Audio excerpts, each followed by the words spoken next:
Corona के प्रादुर्भाव के कारण हम सभी अपने अपने घरों में बंद रहने के लिए मजबूर हैं।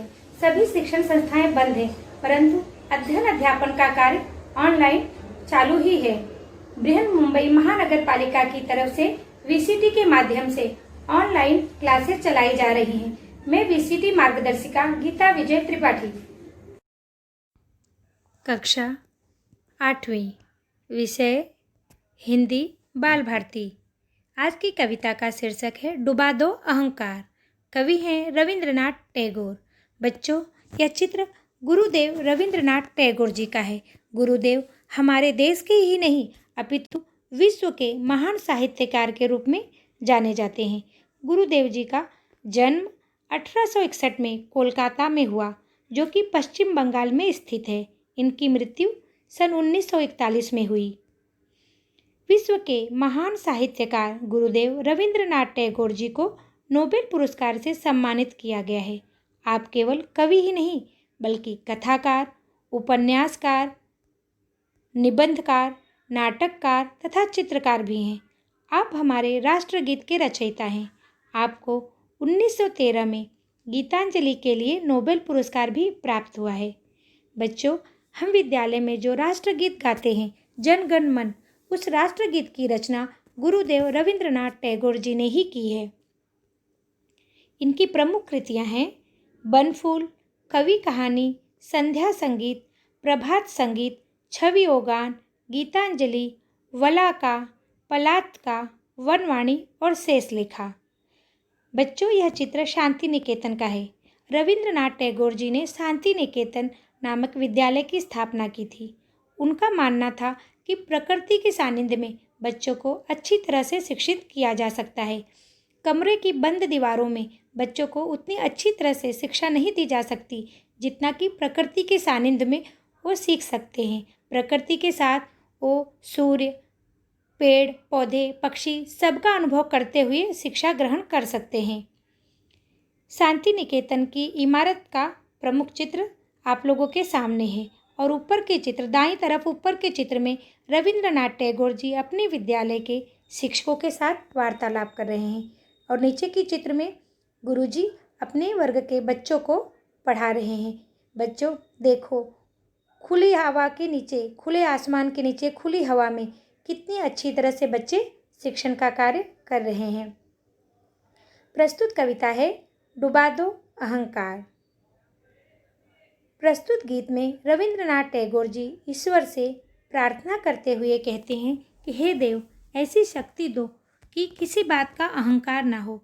इस गीत में हमें अहंकार, अत्याचार से बचने के लिए प्रेरित करते हैं। बच्चों, ये हमेशा देखा गया है कि जब कभी कोई उपलब्धि हासिल कर लेता है, कोई व्यक्ति किसी में सफलता प्राप्त कर लेता है, तो वह कभी कभी अहंकारी हो जाता है, जो कि अनुचित है, क्योंकि अहंकार इंसान का नाश करने के लिए उसे तत्पर कर देता है। इसलिए कभी किसी बात का अहंकार नहीं करना चाहिए, क्योंकि हमारी सफलता के पीछे सिर्फ हमारा ही नहीं और न जाने कितने लोगों का योगदान है। इसीलिए कभी किसी बात का अहंकार बिल्कुल भी मत कीजिए। साथ ही साथ कवि ने अत्याचार से बचने के लिए भी कहा है। हमें जीवन में अत्याचार करने से भी बचना चाहिए तथा अत्याचार सहना भी नहीं चाहिए, क्योंकि अत्याचार करने वाला जितना गलत होता है, उतना ही गलत अत्याचार सहने वाला होता है। आप लोग अपने जीवन में इस बात को जरूर ध्यान रखिएगा। मेरा शीश नवा दो अपनी चरण धूल के तल में, देव डुबा दो अहंकार सब, देव डुबा दो अहंकार सब, मेरे आंसू जल में, मेरे आंसू जल में। मेरा शीश नवा दो अपनी चरण धूल के तल में, देव डुबा दो अहंकार सब, देव डुबा दो अहंकार सब, मेरे आंसू जल में, मेरे आंसू जल में।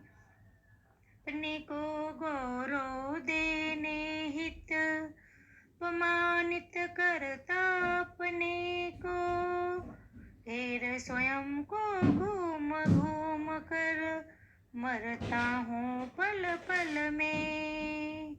अपने को गौरव देने हित अपमानित करता अपने को। घेर स्वयं को घूम घूम कर मरता हूँ पल पल में। देव डुबा दो अहंकार सब मेरे आंसू जल में। देव डुबा दो अहंकार सब मेरे आंसू जल में, मेरे आंसू जल में। अपने कामों में न करूं मैं आत्म प्रचार प्रभो।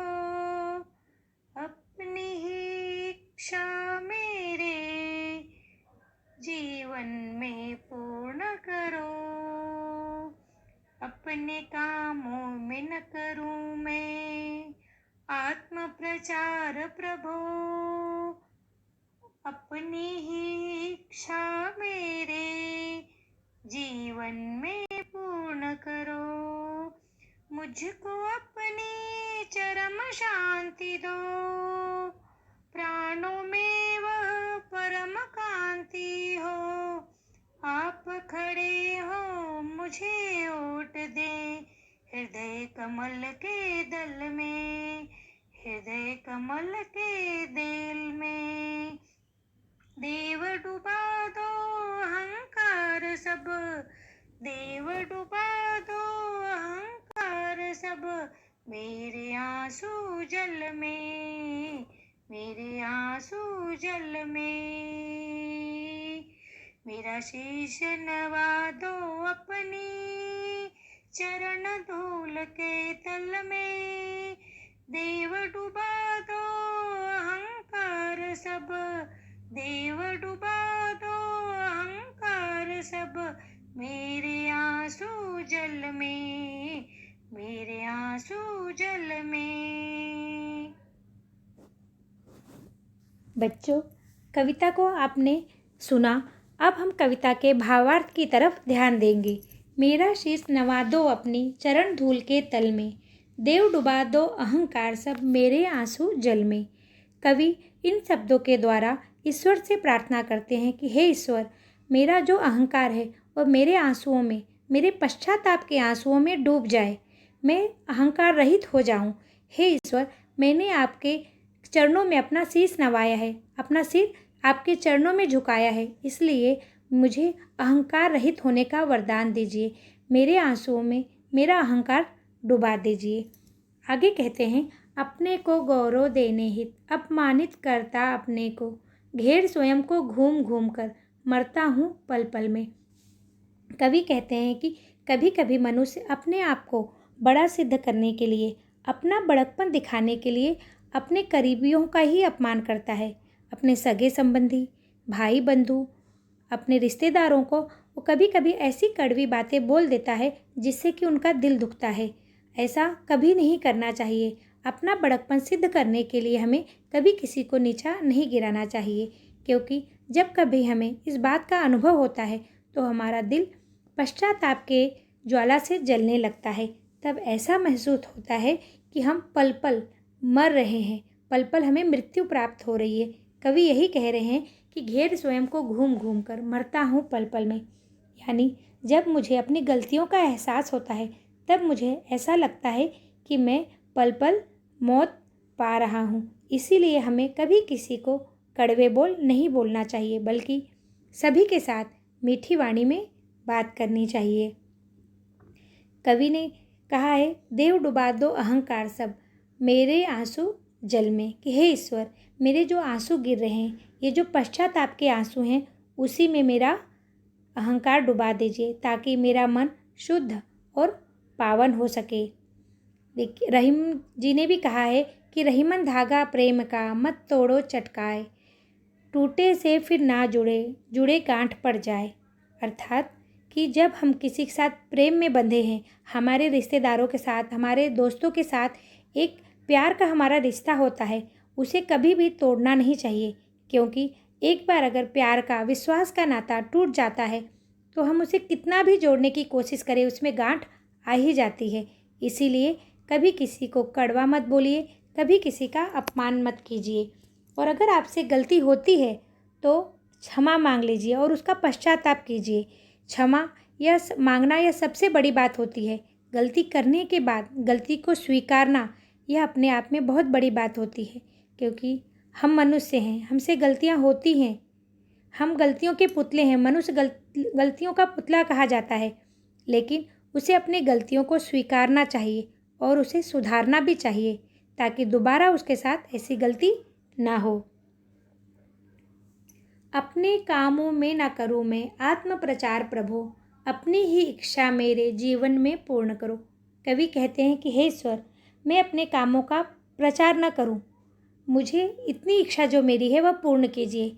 अर्थात मेरे कार्य ऐसे हों कि मैं इस दुनिया में रहूं या न रहूं, उस कार्य की सुगंध मेरे बाद भी रहे।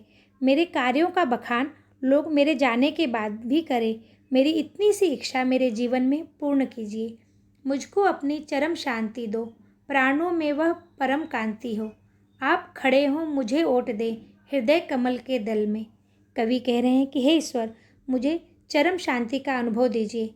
जब कोई भक्त ईश्वर के सामने सिर झुका लेता है, ईश्वर के सामने अपना पूर्ण समर्पण पूरी श्रद्धा के साथ करता है, तो वह चरम शांति का अनुभव करता है और उसके प्राणों में ईश्वर रूपी उजाला, परम कांति भर जाता है।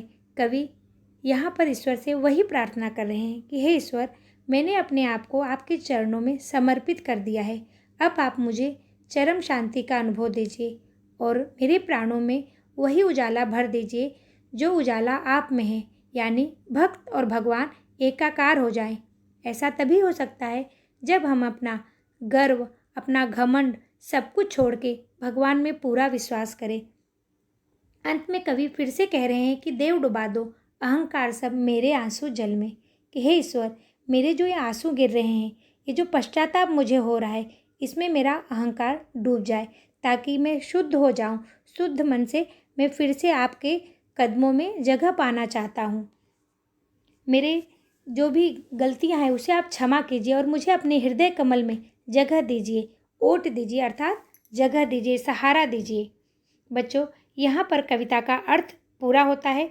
चलिए हम शब्द वाटिका द्वारा कठिन शब्दों को समझते हैं और उनका अर्थ जानते हैं।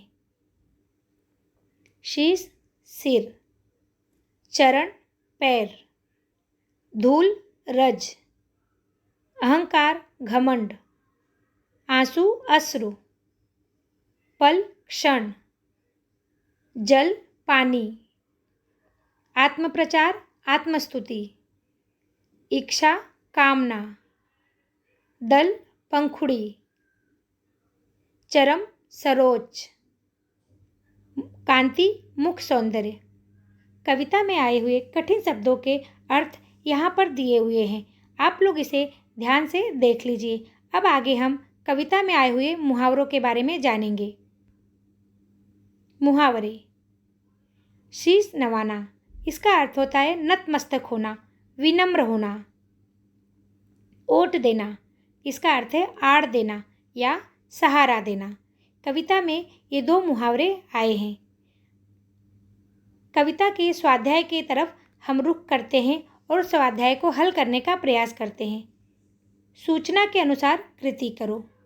पहला प्रश्न है संजाल पूर्ण करो। कवि मांगता है। इस कविता में कवि ने ईश्वर से क्या क्या मांगा है वही इस प्रश्न में पूछा गया है।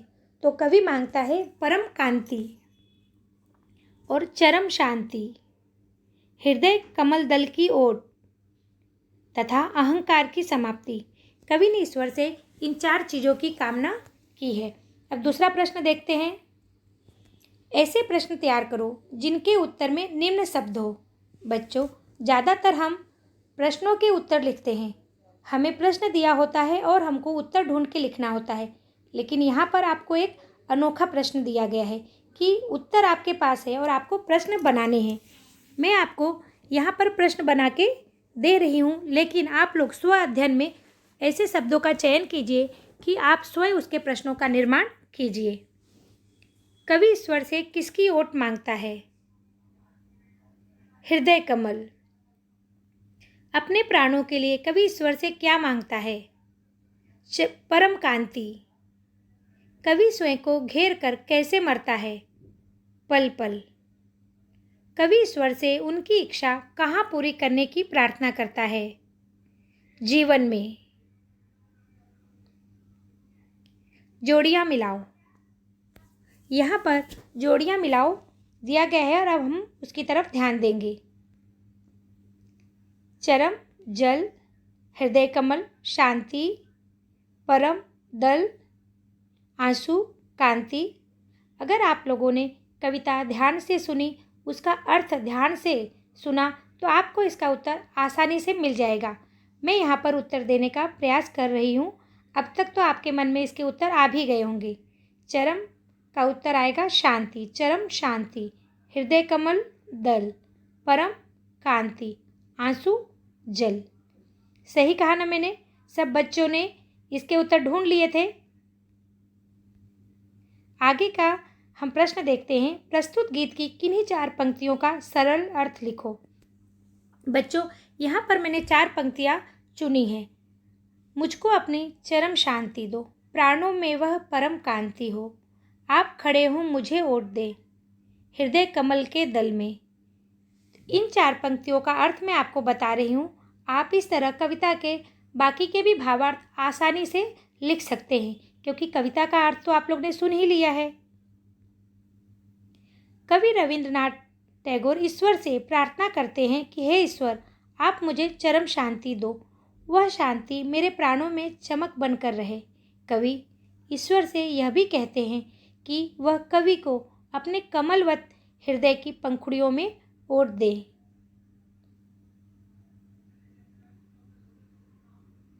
भाषा बिंदु। कविता में आए किन्हीं 10 शब्दों के पर्यायवाची तथा विलोमार्थी शब्द लिखो। कविता में जो शब्द आए हैं उनके हम समानार्थी शब्द अर्थात पर्यायवाची शब्द की तरफ ध्यान देंगे। पर्यायवाची शब्द: प्रचार, चलन, रिवाज, हित, भलाई, कल्याण, अपमानित, तिरस्कृत, अहंकार, घमंड, इच्छा, चाह, लालसा, पूर्ण, समग्र, अखंडित, शांति, शमन, जीवन, जिंदगी, अस्तित्व, सब, समस्त, अपना, निजी, स्वकीय। अब विलोमार्थी शब्द की तरफ हम ध्यान देते हैं।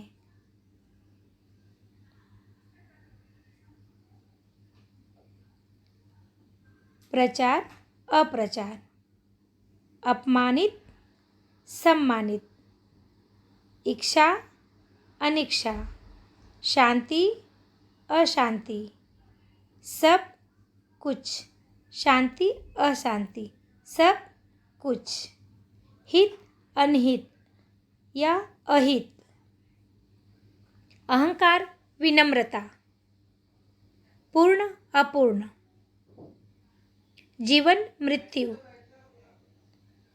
अपना, पराया।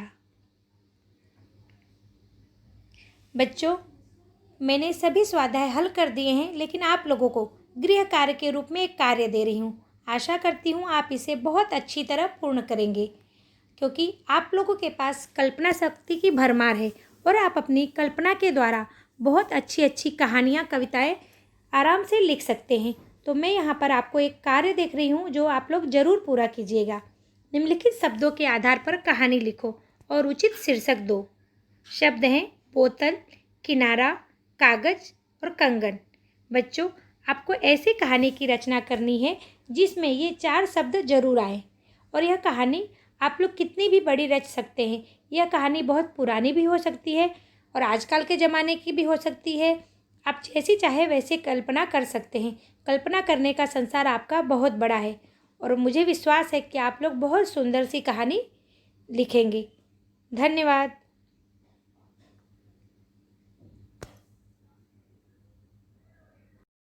बच्चों, एक बार देखने से कभी कभी कोई घटक हमें समझ में नहीं आता, इसीलिए आप वीडियो को बार बार देखिए और अगर आपको ये वीडियो पसंद आ रहा है तो इसे लाइक कीजिए, सब्सक्राइब कीजिए ताकि इस तरह के वीडियो आप लोग को देखने के लिए मिलते रहें। धन्यवाद।